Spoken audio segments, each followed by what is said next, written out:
Cool. So my name is James Busby. I'm from a company called Ten24 Media. I'm just going to give you a sort of high-level overview of the company, and then at the end I'm going to talk a little bit about our new project, which is called Sapiens, which is what the interview will be about later.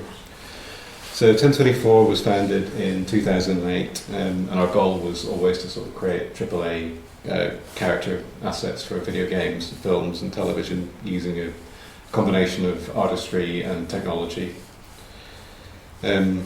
So I started out as a character artist, a sculptor, sort of digital designer in films and video games. And we started out making characters for companies like Axis Animation, Real Time in 2008, 2009.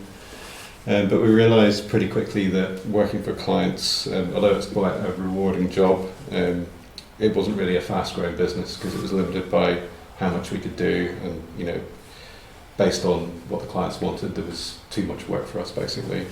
So we started experimenting with photogrammetry. So I bought 2 cameras, I think, and built a really simple sort of photogrammetry system that scanned a little bit of your face.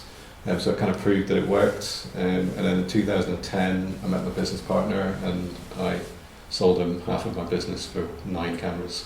Got quite a good deal. But yeah, we built a 9-camera or 10-camera system, and we managed to land our first job. And then after that, going forward, we managed to convince one of our clients to give us like 25 grand or something to build this unknown full-body scanning system that we had dreamt up that we thought might work. And they were kind enough to do it, and it actually worked, and we did the job. So that's how we built our first big system. And that process instantly reduced the production time for a character from 1 to 3 months to about 3 days, or in some cases like 3 hours. So it really like crunched the time down on production. But then after doing that, we realised pretty quickly that working for clients wasn't a good idea either, because again, like you were restricted by how much work we could do, clients being fussy, and geography as well. So in 2012, we opened 3D Scan Store, which is an online digital marketplace that sells 3D scans online. We sold over 1 million scans so far in the last sort of 8-9 years. And that passive income allows us to choose our clients very carefully now, so we only work for like the companies that we want to. So we work now for Microsoft, Apple, Sony, Facebook, Activision, Amazon, just boasting. In 2021, during the pandemic, this is undisputed, we met Ash and his brother. Can I just pause this a second? Sorry, it's just running ahead of me. Sorry. Pause. There we go. Yeah, so we met Ash and his brother who owned Steel City Interactive, and they were looking to make a boxing game, and it just seemed like a total scam. These 2 guys wandered into the office and they're like, oh, we need some money. So we sort of went ahead with it, and it turned out not to be a scam, and we started getting like big name boxers like coming into the studio, so we invested everything that we had basically into these 2 guys. And 2 years worth of work as well, and scanning, and it was just a bit of a crazy ride really. So it's the first boxing game in the last 12 years. It's got the largest roster of professional licensed boxers in any game ever. And yeah, like I say, it was the biggest risk I've ever taken, and it's not one that I ever want to do again because it was ruinous.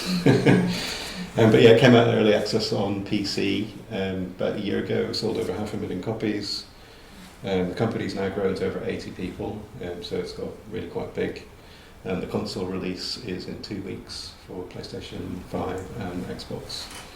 And it's the current pre-sales are outselling FIFA and Assassin's Creed, so it's doing pretty well. So the last bit that I want to talk about is our new project called Sapiens, which is our highly ambitious project. This is our scanner to scan 10,000 individuals in Sheffield, with the goal of creating not only the largest and most ethnically diverse database of human scan data in the world, but also to do it in an ethically clean, GDPR compliant, opt-in, opt-out, and most importantly paid for way. So we're planning to capture 10,000 individuals with 11 different facial expressions, a total of 110,000 scans, 7.1 million calibrated, consistent high-resolution images, It's about, we've worked it out, it's going to be almost a petabyte of data when it's finished in raw data. It's pretty massive. And the secondary goal is to make it, so we're artists, so we come from the viewpoint that generative AI is theft. That's kind of how we see it. Like, if you're using things like Midjourney and stuff, it's data that's been taken and not paid for. So our goal is to make it, with this, very, very difficult to normalise the scraping of data. So when we show that a tiny little company in Sheffield can build the largest database on the planet and do it ethically, pay everyone that's involved, we want to make it very difficult for big companies to justify scraping and stealing data. So it's just sort of the secondary goal of the project, really. The scans themselves are captured using a system that we developed over the last year before the project. It's a 71 camera system, so it's relatively small in the grand scheme of things. 25 megapixel cameras. We made everything from scratch apart from the cameras. So we built all the hardware, all the software, all the ergonomics, the automated pipelines for processing all the data.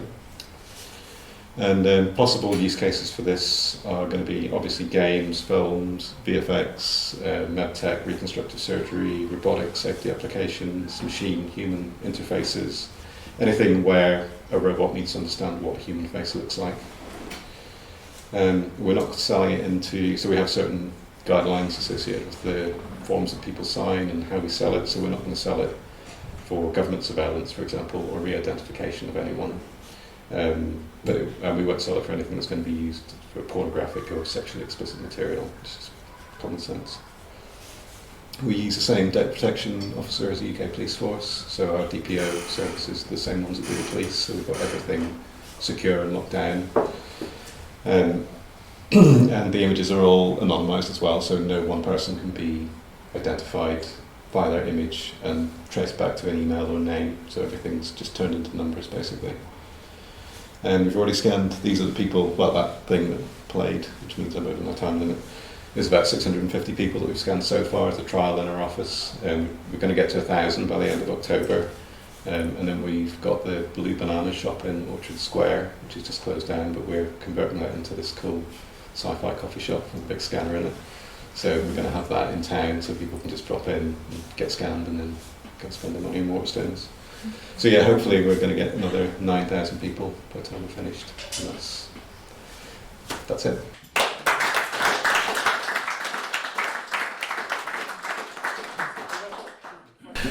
Well, I mean, we can really tell just how much nerdy work has gone on behind the scenes. I mean, that's quite a workflow.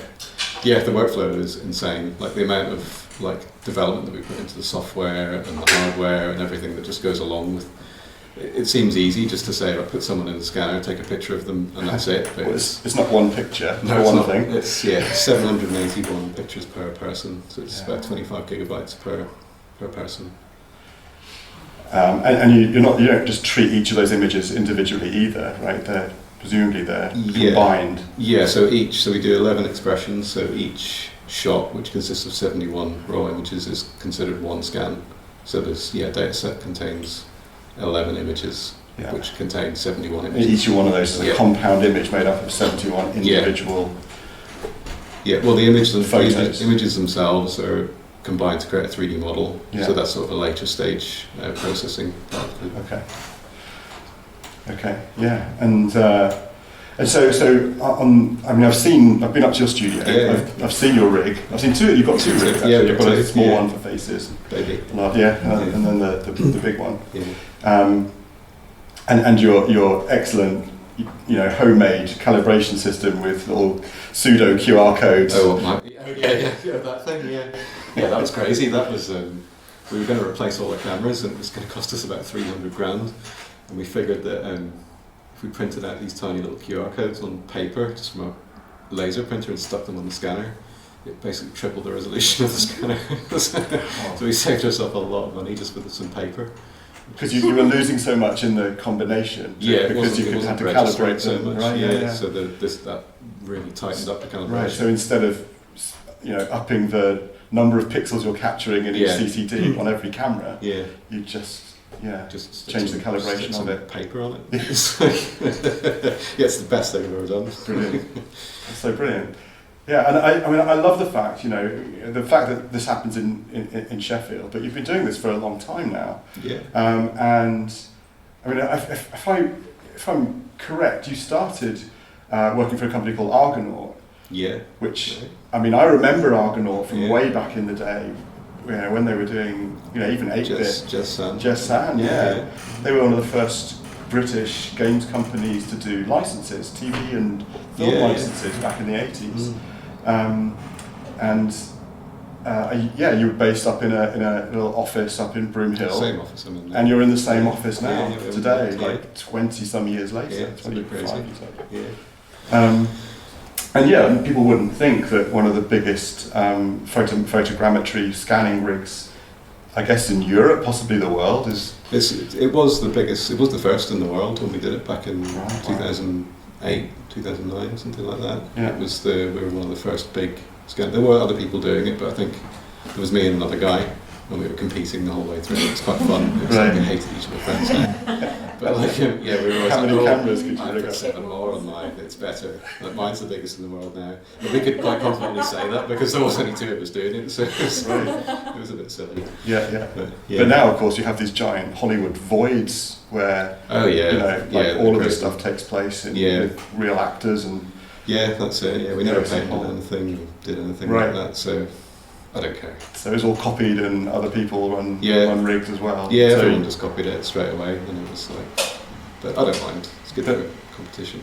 But also, you've always really thought about how to stay ahead. Like you've never, you were never happy just being an agency. So you turned yourselves into a product company and an e-commerce company. Yeah, we kind of like to think sort of 10 years down the line. Like our whole sort of ethos is what's going to be big in 10 years, and that's kind of the way we were. So when we started, we weren't profitable for 10 years because it took that long for people to realise what we'd done, for the industry to catch up with what we were sort of doing. So it was a long old slog for the first it was about 8 years, and now we're doing the same thing again. We're thinking what's going to be big in 10 years. Right. So it's. And so you're thinking the 2 things that are going to be really important are we're going to need more faces. Yeah, machines are going to need to learn what humans look like for a lot of reasons, mostly safety. But yeah, that's the big thing. I think data is going to be the future, and I think in terms of scanning as well, like in terms of what we do, we're planning to use our data to get rid of scanners completely. So we're going to train an AI that, given the ground truth images and the 3D data, you can just take a picture of yourself and it will just generate a digital model from that. It knows so many 3D models. It knows so many. Yeah, that's it. 110,000. It'll just extrapolate. Yeah, that's the plan. What you're not doing, I mean, we've had quite a lot of headlines recently about people who've had their voice stolen. I mean, Scarlett Johansson, for example, but also just other people have had their faces stolen by AI and reused. Yeah. But that's not that you're not doing it that way round, right? No, we're doing it the other way around. So we're paying people. We're asking them. We're not even asking them. We're giving them the opportunity to come in, and if they want to, then they can. So the whole thing behind Sapiens is it's an opt-in, opt-out. So they can come in, they can get scanned, we can pay them, and they can opt out if they want. That's just the law. It's just GDPR. So it's their data, not ours. But we can use it if they give us permission. Yeah. So that's sort of the plan. So talk to me about that process then. When you set up in Orchard Square, what's the experience going to be like for people who come in? Some stuff I can show you. It's pretty cool. So does anyone know Peter and Paul? So Peter and Paul are doing all the design work for the studio. So we're building a kind of it started off almost like the Enterprise, this cool rim lit, and we're just like, this is terrifying. Like, no 85-year-old is going to want to come and sit in that thing. So we changed it up a bit now, so it's more like a sort of cool coffee shop, lots of nice artwork and stuff. And it's so you'll come in, you'll sign up. If there's a slot available, you can go straight in. You'll go through to hair and makeup. They'll put a bald cap on you. Okay. If you've got any makeup on, you can take it off, and then you go into the scanner, get scanned, come out, get paid, and then you leave. It takes about, for a bald man, takes 5 minutes. For like a woman with long hair, then it takes a bit longer, like sort of 15 minutes maybe if you have to do hair and makeup. Okay. But yeah, it's a really simple process. We've really streamlined that. We've worked really, really hard on streamlining the whole thing. So if you ever come up, like when we're doing it, I'm sure we will. Yeah, more than welcome. You can see it in action. So how much are you paying? What's it's the £50. incentive? So one gets £50 for about 10 minutes work. Yeah. But again, that's another thing. Some people say, "Oh, it's not enough." That's fair enough. It's not interesting, isn't it? Because yeah. How do you fix that price point? Because some people might think, well, that's not enough for my image, and other people might think, well, if you're willing to pay me that, how much how much is it really worth? Like, I've never considered that's it. How much my data is worth. So maybe I'm really underselling it. So the way we look at that is, if somebody thinks their face is worth more than £50, we don't want to scan them, because they're obviously somebody who wants to use their face for something. Right. I don't really want anyone to come in who might use their face for a job or as a model or something like that, because potentially, so they might feel that they've been hard done by, and I don't want that. That's not what we want. £50 seemed like a sort of pretty good wage for the amount of time that it takes. Individually, we'll lose money on the faces. So if I was to pay £50, of course, I will lose £45 probably. Yeah, but then you're not using my face. No. My face is being used to train. It's the whole lot. A foundation model. Right? Yeah, the foundation model has value, not the individual. Yeah. So it's not your face's worth. So what are the chances of my face appearing in a AI generated face that's used Sapiens as its foundation? Your face specifically. So the AI generating your face. Yeah. I don't know what the odds are. There'll be 1 in hundreds of trillions, I would imagine, for it to spit out your exact face. Yeah. But to spit out someone who looks a bit like you based on some ground truth, like, it's possible, yeah. And presumably you'll also use it in kind of avatar creators in video games as well. Yeah, so that's kind of where it would be really useful. So one of the things, if we can build an AI that can generate a 3D model from your face, like people like EA for FIFA, for example. Yeah. It's really interesting for them, because you can just snap your face and go straight onto a game, and it's not like current tech that basically takes an image and then maps it onto a generic model. Right, it generates it from all this data. This would be you. So it's But yeah, the likelihood exists, and this is what we tell people in our legal. If somebody asks that question, the answer is yes, it might generate you. Yeah, you can't stop that from happening. You can't stop it. Vanishingly small likelihood. Minuscule, but I wouldn't even say that to somebody. I would just say yes, it could. That's kind of that's the answer. Yeah. And so you mentioned GDPR, and of course everybody has data rights. Eight data rights enshrined in GDPR. So presumably people can still stay in contact and have sort of an ongoing relationship with their face in your data. With the data set, yes. So they can have. So the way we do it is we scan them.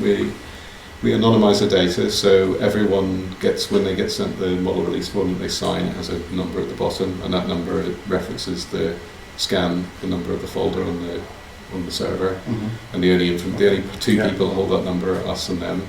So they can email us at any time and say, I would like to exercise my right to be forgotten, and it can be removed from the data set. That becomes tricky, as I'm sure you'll know, like if we then sell that to EA and they're like, we're going to use this in our game. But then there are things within GDPR, like rights and freedoms of a business, that make it very hard for, if somebody wanted to be forgotten from a data set that's being sold, it's very difficult, but we do make that very, very clear within the model release form. Yeah. So it is. So what are you then selling? Are you selling the data set, or are you selling access to the data set? We haven't quite decided yet. So we're just capturing it at the minute. We just know that we need to capture it. We don't really know what the end product's going to be yet. So the dream is we build our own AI and we release an API that allows people to use it, as sort of to scan your face. Yeah. Well, that would certainly make it easier from a GDPR point of view. Exactly, because we're not selling any one individual, we're just selling data. And obviously anything generated before you exert your right to be forgotten, those faces are generated, all that. It's done, You can exert subsequently. Subsequently, that's the dream. Yeah. But we're just not quite sure yet how we're going to commercialise it. We haven't really got to that stage. No, because you're thinking about 10 years ahead. Exactly. So what is the right business model? Yeah, we need to find how the industry's going to evolve. Yeah. Amazing. Great. Can I open up for questions? Does anybody want to ask Jamie some questions? Yeah. Have you done it? Is your face in the database? Yeah. But my face has been in so many things, it's ridiculous. I regularly give my face to like video game companies for free just so I can be in games. Yeah, to be fair, I've done that as well. Yeah, it's just I've actually paid on Kickstarter for the privilege. Did you? Yeah. Come and get scammed, I'll hand you out to some studios. Yeah, no, I'm in loads of stuff. I'm in like Baldur's Gate and Spider-Man and all sorts of stuff. So yeah, Call of Duty. Who else has a question? Just about handling the data. You said that you, was it petabytes? It will be when it's finished. So yeah. What, is that on premise? Is it? What yeah, it's on premise. It's scary. Yeah, so we've got like redundant. Have you heard of 25 drives? Yeah. So we're 45 using drives. 45 drives. Yeah, sorry, we're using them. So we're just buying the big Q35s. I think they are. I can't remember which number it is. So. Girl does all our data stuff, she deals with all that. And so, but yeah, I'm not too afraid with like the whole data side of how it's stored and all the hardware around that side of it. I was interested more if it's locally or remotely. Yeah, so it's expensive to store it remotely. Yeah, it costs you an absolute fortune. Yeah. So yeah, it has to be local. But we're moving to a new office in Kellam Island, and we're going to have a storage array downstairs and one upstairs. So hopefully we can mitigate a bit of, like fire or flood damage. Probably put it upstairs to avoid. Yeah, that's it. Yeah, it is actually downstairs. We've been assured it never floods. So, yeah. Yes, you. Oh, thank you. I have a two-part question, if I may, so thanks very much for sharing that. One part has to do with the data and the storage, and whether it's in the cloud or data servers, so it's a question around. Well, the other part is that I'm intrigued by the fact that you haven't quite figured out what will be the model, the revenue model. So it's a question that you're collecting big data, lots of data, rather than beginning with the end in mind. So I'm intrigued as to why that approach, because you see, looking for the next 10 years, and then you decide what it is that you build. Yeah. But as to how you share or productize what it is that you build, that's a question mark. So I'm intrigued as to whether this is the approach you've always taken or is something you're now trying. So that's the first part, more from the business perspective. Mm-hmm. But because my business also works in sustainability, I'm intrigued in terms of the graphic, the images that you're collecting, the big data, and that has to be stored somewhere. Mm-hmm. So it would be, I imagine that there's a lot of energy that could go into that, and how does one deal with the data servers, where it's hosted, who hosts it, and so it will help if you can give some insights as to that aspect of it, because data sometimes if it's out of sight, out of mind, you think, well, exactly, it's just in the cloud, it doesn't matter. Data servers, there's energy. Yeah. Where does that heat go, for example? Yeah. What are the implications for people and roles and jobs? Yeah, no, you're right, and it is something we have considered. So the first part of your question in terms of commercialization and why haven't we decided, that is because I'm not a business person. I'm an artist and I'm in charge of a company, and it's just the way we've always done things. Like, so when we built the initial systems, it wasn't a case of this is like going to be valuable. It was like, this is cool. This can help us do our job better, and then it just turned into this valuable thing. We altered it so much along the sort of 10 years of its lifespan. We kind of like moved into so many different areas, and we were able to be like kind of liquid with how we did that, if you know what I mean. So we moved into online sales. It's just the way I like to do things, because it allows, if you set a rigid thing at the beginning, it seems like you're stuck, and you start creating processes and spending money to try and go down that one direction. And with the data set, it's a lot easier to capture it all, which is the plan anyway, which is going to take a couple of years. So we've got time to think about it and see what new technologies emerge, what new requirements there are within the industry for that sort of stuff.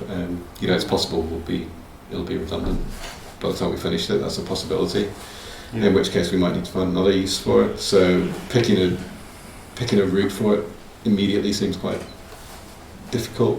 There's no precedent. No one's ever done it. So it's that's the thing with true innovation. You don't really know how the market's going to respond. Yeah, you've no idea, and we think based on what we know that it's going to be a good, valuable data set for a lot of businesses and help a lot of like different industries to sort of innovate with in terms of like But just as previously, it might take them a few years to realise. It might take them a while to realise. Yeah, that's the thing. In terms of the storage and the energy usage, I'm not going to lie and say we've thought about it a lot. We've thought about it a little bit. My producer's girlfriend is a sustainability manager, so we're using Octopus at the new office, which is all sustainable energy. The servers themselves are fairly low powered. They're, like I was saying before, the 45 drive servers. We're not using any cloud storage, so we're not doubly backing up onto the cloud and using twice as much power that way. But yeah, I mean, we're trying to use a sort of green energy provider for the office. Yeah, but honestly, that's all we've really done in that sort of area. So no captures yet in terms of the energy that is being generated? No capturing of the heat. You mean the heat from the servers? No, we haven't got any sort of capture device apart from the server room is below our office, so it might heat the floors. I'd love to have a chat with you. Yeah. It's worth pointing out that at the moment you're only concerned with storage. Like, if you do decide to go down the route of making it as a service and providing an API, then that completely changes. You need a data center. You need a data center. Ross. Oh, hello. Looking at your, I think it was 650 faces. Yeah. As a person with a beard. I'm Yeah. surprised that there was very little. There was some facial There are hair, no but not beards. a lot. Is that on purpose? Do you not have Yeah. facial hair? We can scan facial hair, but if you imagine a photogrammetry scan like doing a plaster cast of your face, so if you were to plaster cast your beard, when you took the cast off, you just have a sort of kind of a mess. Yeah. So it does scan beards, but in our experience, most companies don't use beards because it's easier to put a beard on afterwards, in CGI, just model it in cards or whatever, than it is to take one off. Because with something learning what faces are like, because I was thinking, well, they've got the bald cap on, haven't they? Yeah. And so, there was a couple of people I noticed that got a a bit of little bit of moustache, but I stubble. thought maybe they either shape it off or they haven't got, and that's on purpose because they've had the beard on in a game. But if you're not talking about a game, if you're talking about what are faces, about what faces are like. Some faces, some people like Andrew Weatherall, and some people don't. Yeah. Well, we are talking about it at the minute. We're talking. So one of the things that like arisen from that is our demographic. What we thought when we started, we thought our demographic was going to be white men. That's what we thought. Our demographic is actually black women, which is really interesting. That's the most people that we've scanned. And I'm not sure why that is, but it seems partly to do with beards. So, most men have a beard of some sort and don't want to shave it off, but we are requesting that men shave their beards when they come in. But we. Oh wow, I'm out. Yeah. We need to go inside the launch with beginning of November. Say that again, sorry? Beginning of November. Oh, yeah. November, yeah, that's true. Yeah, you can go there. 50 quid. Yeah, we'll like double the payment beginning of Have you experimented with using infrared cameras or to get through the to get beards? through the beards? No, it doesn't work. Yeah, I've tried a lot of things. I have actually built a bit of software that removes beards from people's faces based on a guesstimate of what their chin and jaw might look like based on that line there. But that's you could end relationships with that? yeah. Have you got any process that prevents you from scanning the same face twice? No, we've just decided that is something that will probably happen, and there's not really much apart from we check emails if an email comes up twice, but I think anyone that's going to do that is going to put a different email in. Mm-hmm. So we talked about it, and we were like, well, if we're going to have to build an AI to train an AI, so there's no real way of doing it. I think I know some. I think someone has done it already as well. So yeah. So if that's the numbers, if it's one every 650, then we're only going to have 20 or so by the end of it. So. Presumably you're going to get people trying it on in Orchard Square for the 50 quid. Oh yeah, it's going to be a nightmare. Yeah. Imagine like offering people money in the shop. It's like a reverse shop. I don't know if I've ever seen it before. It's like, come in and we'll give you some money. People will just come in with different disguises. Yeah. You can't have facial hair. No, they can't. Well, just your facial hair question. Sorry, what I was going to say was we might do towards the end. We might stop doing facial hair because you're right. It might be useful for understanding how people live, but it might only be useful if we can have them with and without the facial hair. So I don't know. It's tricky. You should have done it as a bar. I could sign up for that. I could that. With and without. Wow. Okay. Would Don't you? get paid twice. Yeah, yeah. No, don't get I mean, paid it would twice. be really cool. Just take one more question. You can always ask Jamie questions afterwards. Yeah. You said that there were 11 expressions. That Yeah. you did. Why 11 and how do you pick them? So there's actually 10. There's a neutral and 10 expressions. Sorry, I was nervous. So the reason we picked them, it's not complicated, but so there's a thing called FACS, which stands for Facial Action Coding System, which was a system developed in the 50s or 60s to understand micro-expressions and read people like the CIA developed and stuff like this. It's very interesting. But basically it defines every movement of the face, every muscle that can fire, every blink, and you can create any facial expression from, I think it's a set of about 146 different expressions and face movements. So what we do in 3D is what a lot of companies do to save money.